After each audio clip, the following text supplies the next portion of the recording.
आज माता पार्वती की परीक्षा हुई। सब ऋषियों ने कहा देवी हम तो आपकी परीक्षा करने आए थे और भोले बाबा तैयार हैं, आपकी परीक्षा सफल हुई। आपके पिताजी जब लेने आए तो अपने पिताजी के यहाँ पर लौट के वापस चले जाइएगा। सब ऋषि यहाँ पर लौट करके आए, यहाँ पर संदेश दिया कि विवाह की तैयारी करो और हम कन्याओं को देख करके आए, परीक्षा लेकर के भी आए। तो यहाँ भोले बाबा अपने अकेले कैलाश पर्वत पर पड़े हैं और सभी देवी देवता अपने अपने स्थान में चले गए। इंद्र भगवान अपने स्थान में गए, विष्णु भगवान अपनी जगह, ब्रह्मा जी अपनी जगह, सब अपनी अपनी तैयारी में लगे। लगन पत्रिका लिखवाई हिमांचल जी ने और भोले बाबा को भिजवाई गई। और यहाँ पर जब विवाह का दिन वो समय आया तो सभी देवी देवता एकत्रित हुए। भोले बाबा से कहा कि बाबा आपका विवाह होने वाला है, कोई रिश्तेदार हो, कोई आपके मित्र वगैरह हो तो बुला लो। भोले बाबा ने कहा कि हमारा कोई नहीं, आगे पीछे सिर्फ हम ही हैं। बोले ऐसा हो ही नहीं सकता, कोई तो होगा आपके जीवन में। तो भोले बाबा ने कह दिया कि नाता एक राम जी से दूजा नाता तोड़ दे, आशा एक राम जी से दूजी आशा छोड़ दे। राम जी से दूजा नाता तोड़ दे, आशा एक राम जी से दूजी आशा छोड़ दे। सीताराम सीताराम सीताराम कहिए, जागी बीत राखे राम, ताही बीत रहिए। सीताराम सीताराम सीताराम कहिए, जाहे वेद राखे राम, ताहि वेद रहिए। जिंदगी की डोर सौंप हाथ दीननाथ के, जिंदगी की डोर सौंप हाथ दीननाथ के। महलों में राखे चाहे झोपड़ी में बास ले, महलों में राखे चाहे झोपड़ी में बास दे। सीताराम सीताराम सीताराम कहिए, जागी बीत राखे राम, ताही बीत रहिए। सीताराम सीताराम सीताराम कहिए, जाहि विधि राखे राम, ताहि विधि।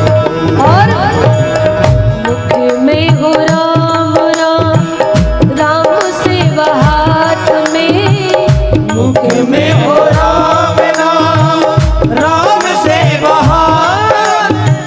तू अकेला नागी प्राणी, राम तेरे साथ में। तू अकेला नहीं रानी, राम तेरे साथ में। विधि का विधान जान, विधि का विधान जान, हानि लाभ सही गे, जागी बीत राखे राम, ताही बीत रहिए।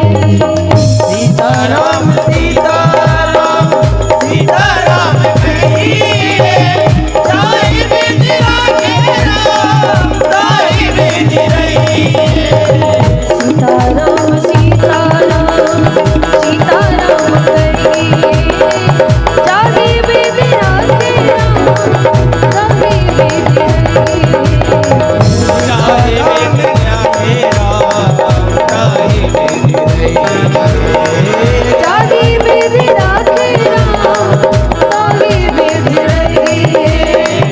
जाहि विधि राखे राम, ताही विधि रहिए। बोले शंकर भगवान की, बोले श्यावरी रामचंद्र भगवान की जय। जय श्री सीताराम। तो देवताओं ने कहा कि महाराज तो अपने राम जी को बुला लीजिए, जो भी है सबको बुला लीजिए। और विवाह जब होता है तो हल्दी वल्दी की जरूरत पड़ती है, तो हल्दी भी लगानी पड़ेगी आपको। इसलिए बताओ हल्दी कहाँ पर है, हल्दी लगा दें आपको। भोले बाबा ने कहा देखो जैसे तैसे तुम विवाह के लिए तैयार हो गए और हल्दी वल्दी के चक्कर में ना पड़ो, कहाँ बाजार में खोजते फिरोगे। और हमारे पास तो परमानेंट हल्दी है जो मुर्दे की भस्म लगाते हैं, यही हल्दी का काम करेगी, इसको ही रहने दीजिए। ठीक है। माता लक्ष्मी ने कहा कि महाराज जब दूल्हा सरकार तैयार होते हैं तो सहरे की भी जरूरत पड़ती है, कलगी भी, मोर भी लगाना पड़ता है। भोले बाबा ने कहा ये लंबी लंबी जटा कब काम आएंगी, इन जटाओं को ऐसा घुमा करके बांध दो, ये सहरे का काम करेंगे। और छोटे छोटे सर्प लाए कलर वाले रंग बिरंगे, तो यहाँ पर सबको लटका दिया तो सहरा बन गया। और ये कहीं नाम का सर्प जो है उसको यहाँ पर बैठा दिया तो वो कलगी का काम करने लगा, मोरिया का। किसी वही शंभुगन कर ही सिंगारा, जटा मुकुट यही मोरे सवारा। आज माता लक्ष्मी ने कहा कि और तो लिया और श्रृंगार, हाथ माथ में कुंडल मंडल पहनने पड़े, वो भी तो पहनने पड़ेंगे। तो बाबा ने कहा जाओ ये सामने वाला जो गुफा है इसमें एक पत्थर रखा है, उस पत्थर को उठा करके देखना, उसमें सारे गहने आपको मिल जाएंगे। और जो माता लक्ष्मी गुफा में गई और जैसे ही पत्थर को उठाकर देखा तो काले काले नांग, बिच्छू, ततैया सब दौड़ दौड़ करके भागने लगे, फुफकार मारने लगे। माता लक्ष्मी जी गिरती उठती दौड़ती भागती बाहर आई, हाथ जोड़ के खड़ी हो गई, हमसे श्रृंगार आपका नहीं होगा प्रभु जी। भोले बाबा ने कहा हमने पहले ही कहा था कि आप चक्कर में मत पड़ो, जैसा विवाह हो रहा वैसा होने तो कोई दिक्कत नहीं। तो दूर खड़े होकर के शिव जी के जो गढ़ थे उनसे ही निवेदन किया कि आप ही श्रृंगार करो। तो शिव जी के गढ़ों ने भोले बाबा का श्रृंगार किया, कान ने कुंडल पहना दी, बिच्छुओं के, ततैयों का श्रृंगार, और छोटे छोटे सर्प जो कोई पीले कलर के कोई काले कलर के तो बाजूबंद में बांध दिए। अजगर नाम का जो सर्प था उसको गले में पहना दिया, वो हार का काम करने लगा। भोले बाबा ने मृगशाला लगवाई शिव जी के गढ़ों ने। बोले बाबा अभी तक तो आप ऐसे ही घूम रहे थे, कोई बात नहीं, लेकिन अब तो विवाह करने जा रहे हैं तो कम से कम थोड़ी मर्यादा में तो रहो। तो भोले बाबा ने मृगशाला ली और उसको इस प्रकार से लपेट लिया। अब वो बंधे नहीं महाराज, तो क्या करें। तो एक काले नांग को लेकर आए और काले नांग से वो मृगशाला को बांध लिया। बोले ये नांग जो है ना बेल्ट का काम करेगा हमारा। तो मृगशाला को एक काले नाग से बांध लिया और सभी श्रृंगार भोले बाबा ने कंप्लीट किया। भोले बाबा से निवेदन किया कि महाराज और कोई आपके कोई संपर्क की हो तो उनको और बुला लो। भोले बाबा ने बुलाया श्रृंगी भृंगी को। बोले जितने भूत प्रेत हैं देश में विदेश में सब जगह के भूतों को एकत्रित करो। तो महाराज इंडिया के भूत, पाकिस्तान के भूत, भूटान के भूत, पता नहीं कहाँ के भूतों को इकट्ठा कर लिया। बोले आ गए आपके परिवार वाले, सब आ गए आपके मित्रगण। भोले बाबा ने कहा सब आ चुके और थोड़ी बहुत कमी रही है तो सब सगुन अब सगुन की तो वो भी आ जाएंगे, चिंता मत करो। भगवान विष्णु ने कहा कि तो कुल मिला के बारात यही है आपकी कि वीआईपी लोग और भी कोई है। भोले बाबा ने कहा हमारी तो यही वीआईपी है, सब जो भूत प्रेत है, डाकनी, पिशाचनी, साकनी जो भी है सब यही है हमारे। तो बोले बाबा एक निवेदन करें। बोले जस दूल्हा तस बनी बराता। बोले जैसा दूल्हा वैसी बारात है और हमें लगता कि आप दूसरे नगर में ले जा करके खुद की तो करवाओगे लेकिन साथ में हमारी भी बदनामी करवाओगे। कि बरिये नुहारे बरात ना भाई, बरिये नुहारे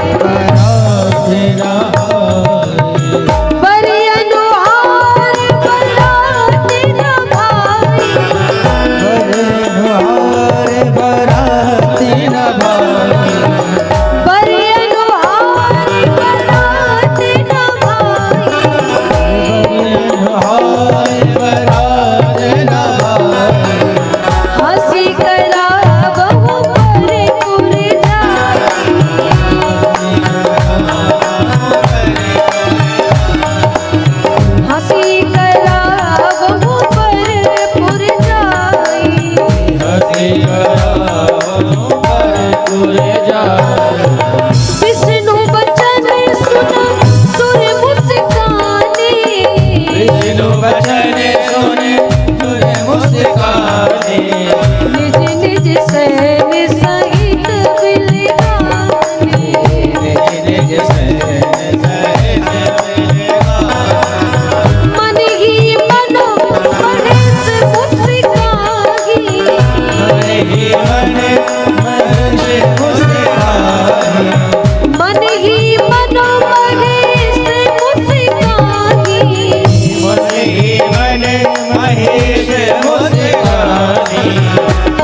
जाए बचन नहीं जाए।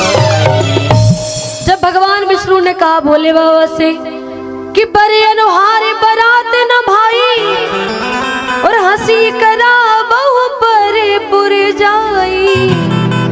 बोले बड़े अनुहार बरात न भाई हंसी करा बहु पर पुर जाई। तो भगवान विष्णु के साथ में जो देवी देवता थे वो सब देवता मुस्कुराने लगे। विष्णु वचन सुन सुर मुस्काने निज निज सैन सहित बिलगाने। एक दूसरे को इशारा करते हैं, सैन करते हैं और मुस्कुरा रहे हैं। बात तो विष्णु भगवान ने बिल्कुल सही की कि जैसे बराती हैं वैसे ही दूल्हे राजा हैं।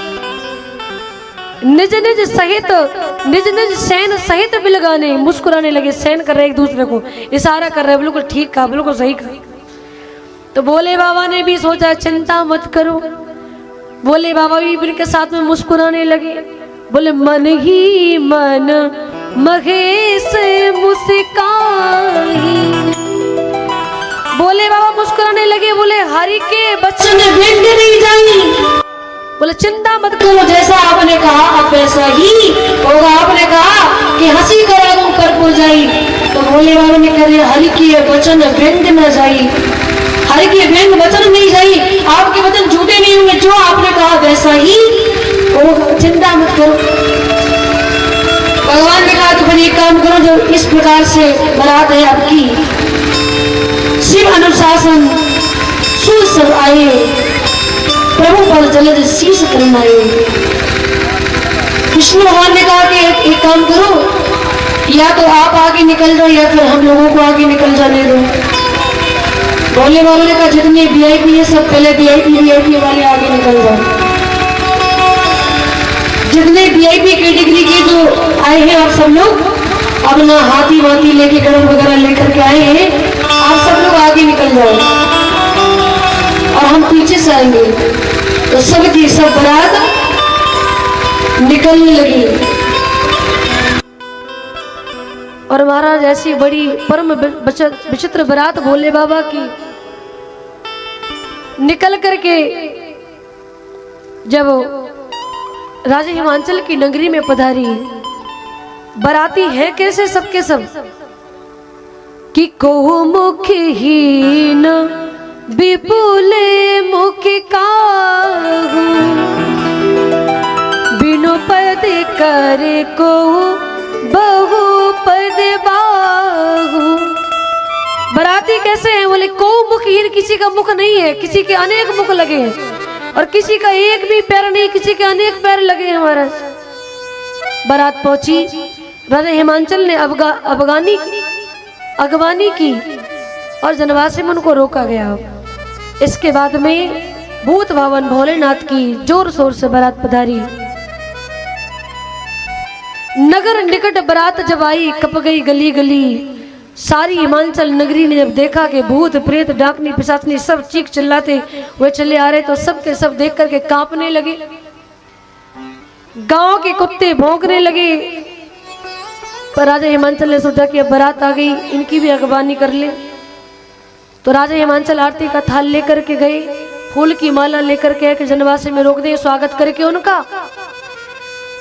तो जैसे ही दीपक और तिलक की थाली भोले बाबा के सामने गई, तो शिव जी के गले में पड़ा हुआ सर्प जो था, उसने सोचा आज तो कुछ गड़बड़ मामला है।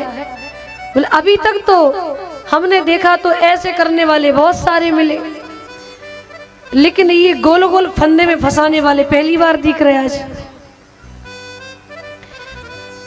गोल गोल फंदे में फंसाने वाले पहली बार दिख रहे। तो तिलक चंदन करके जैसे ही माला पास को ले गए पहनाने के लिए, उसने सोचा कि इस फंदे से निकलना तो मुश्किल पड़ जाएगा। तो उस गले में पड़े सर्प ने एक फुफकार मारी और माला पहनाने वाला बेचारा नीचे गिर गया और वो भी सांप की तरह उल्टा सीधा होने लगा, उसको मैर आने लगे, जहर का प्रभाव हो गया उसके ऊपर। दूसरा आया माला पहनाने वाला, दूसरे वाले को भी ऐसी फुफकार मारी, वो भी गिर गया और वो भी टेढ़ा मेढ़ा होकर के नीचे लौटने लगा। एक शिव जी का गढ़ बगल में खड़ा था, भोले बाबा के कान में आके कही, बाबा विवाह में हम पहली बार आए, बताते जाना कैसे कैसे होता है। ठीक है, बोले ये बताओ हम देख रहे हैं कि जो भी यहाँ पर आता है और गिर जाता है और वो सब ऐसा टेढ़ा मेढ़ा घूमने लगता है, ये क्या हो रहा है? भोले बाबा ने कहा चुप रहो, विवाह का माहौल है, डांस हो रहा है, डांस कर रहे हैं सब लोग।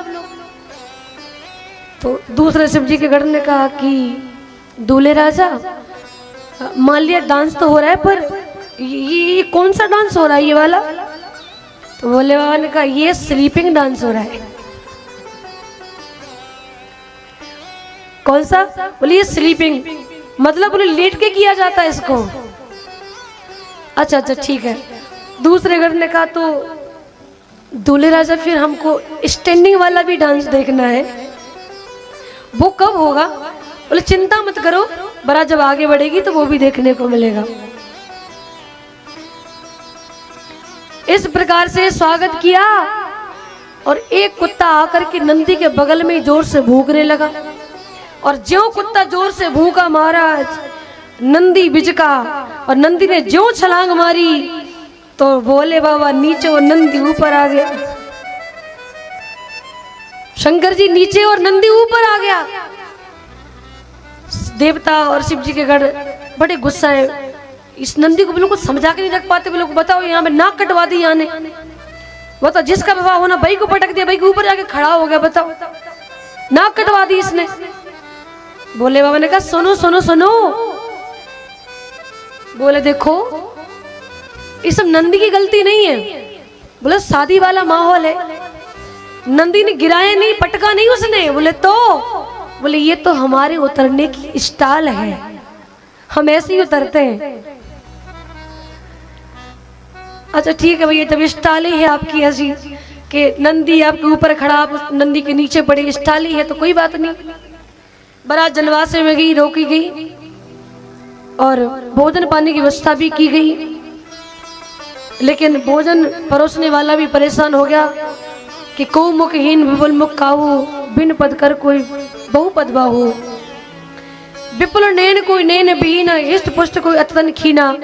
नाना प्रकार के बराती आज सबको विधिवत भोजन करवाया और यहाँ पर बारात अब प्रश्न के लिए आती है। जब बारात नगर में प्रवेश करने लगी तो गांव के लड़के बच्चों ने सोचा बारात तो बड़ी सुंदर आई है, लेकिन कुछ छोटे छोटे बच्चों ने भोले बाबा की बारात जब देखी तो दौड़ करके खिड़की दरवाजे जब बंद करने लगे। घर के माता पिता परिवार ने पूछा कि भैया ये दरवाजा बंद क्यों कर रहे हो? बोले शंकर जी की ऐसी बारात आई है पार्वती की कि जो भी एक बार देख लेगा जिंदा बच गया, समझ लो वो अमर हो जाएगा, वरना उनकी बारात देख के वो निपट ही जाएगा, बच ही नहीं रहा वो किसी भी हाल में। ऐसी बारात? बोले हाँ ऐसी बारात। एक 90 साल की डोगरी ने सोचा आज नहीं कल तो मुझे मरना ही मरना है, मैं जाती मैं देखती हूँ कैसी बारात आई। तो 90 साल की डोगरी गई, शिव जी के गढ़ों ने कहा कि बाबा चमत्कार कोई नमस्कार हो गए, अब यहाँ पर कुछ चमत्कार दिखाओ। बट डोगरी ने जाके प्रणाम किया बाबा को और बाबा ने आशीर्वाद दिया और 90 साल की डोगरी को 16 साल की छोकरी बना दी महाराज। अब 16 साल की छोकरी बनी, बढ़िया खुशी के मारे दौड़ी भागी चली। यार कौन कह रहा बारात खराब आई? बारात इतनी अच्छी है कि बता बूढ़े लोगों को नया जवान बनाने वाली बारात आई।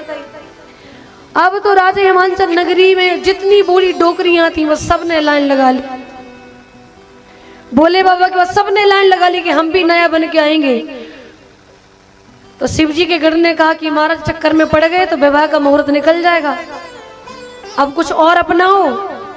तो भोले बाबा ने एक एक मूठा ततैया छोड़ी, एक की 1000 हो गई और सबको काटने लगी महाराज। बड़ी पीड़ा हुई, लौट के बेचारी घर में आई, बोले नए तो नहीं हुए, जवान तो नहीं हुए, पर मोटे जरूर हो गए। मोटे होने का आशीर्वाद जरूर मिल गया पर जवान होने का तो नहीं मिला। अब आगे ब्रह्मा जी, देवर्षि नारद जी, विष्णु जी जा रहे थे। किसी ने कहा कि लगता है यही दूल्हे राजा हैं, तो किसी ने कहा कि नहीं नहीं चक्कर में मत पड़ो, ये दूल्हे राजा नहीं है। बोले तो? बोले ये तो उनके मित्र हैं। अच्छा अच्छा ठीक है कोई बात नहीं। दूसरी बार में देवराज इंद्र निकले, बोले यही दूल्हे राजा हैं क्या? बोले ये दूल्हे राजा नहीं है, दूल्हे राजा के नौकर चाकर आए। बताओ जब नौकर चाकर इतनी वीआईपी व्यवस्था में आ रहे हैं तो इसका मतलब फिर हमारे दूल्हे राजा तो फिर फ्लाइट से आ रहे होंगे शायद। जब नौकर चाकर हाथियों में बैठ कर के आ रहे हैं, इसके बाद में ब्रह्मा जी आए, बोले यही दूल्हे राजा हैं क्या? बोले ये दूल्हे राजा नहीं, ये भी दूल्हे राजा के कर्मचारी हैं, नौकरी चाकर आए ये भी।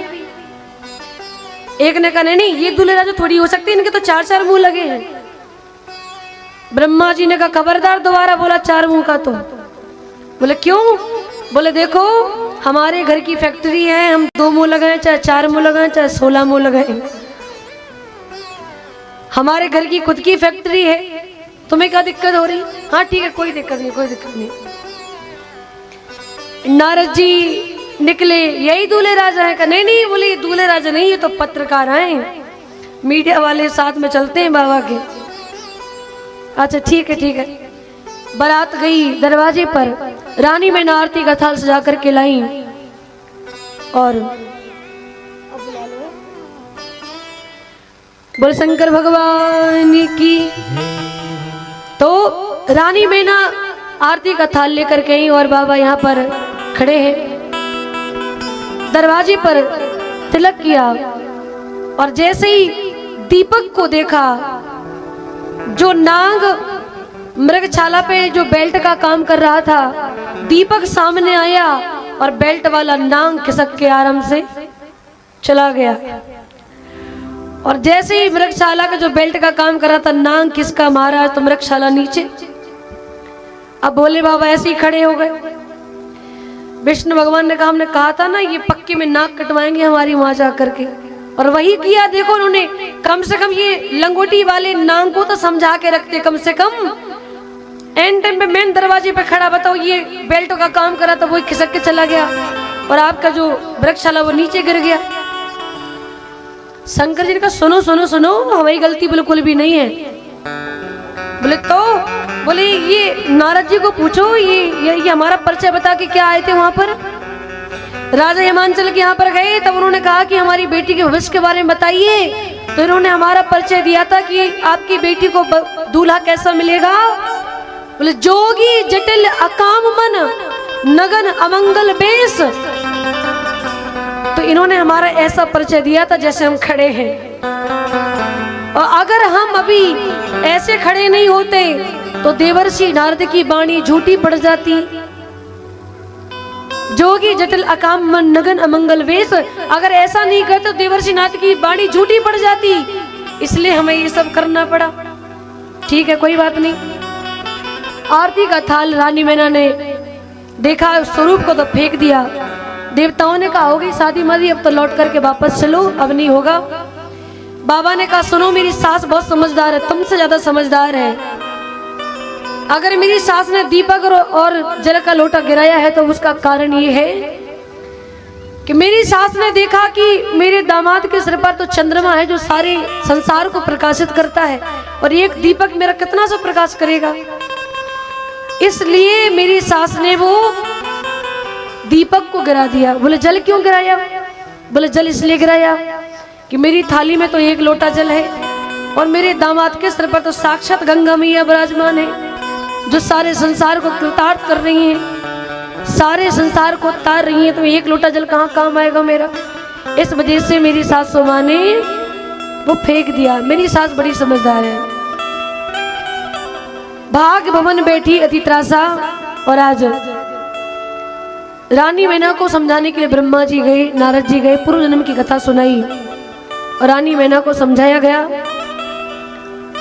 पार्वती मैया ने भी समझाया कि विधना ने किस्मत में मैया जो सुख दुख माँ लिख डाला है उसे भोगना मुझको माँ, तू होती क्यों बेहाला है। आइए हमारे बीच में भगवान की भूत भवन भोलेनाथ की परम झांकी आ रही है, सब लोग दर्शन करेंगे। तो आज ब्रह्मा जी और देवर्षि नारद ने उनको समझाया। बुलवा के बिहारी लाल की।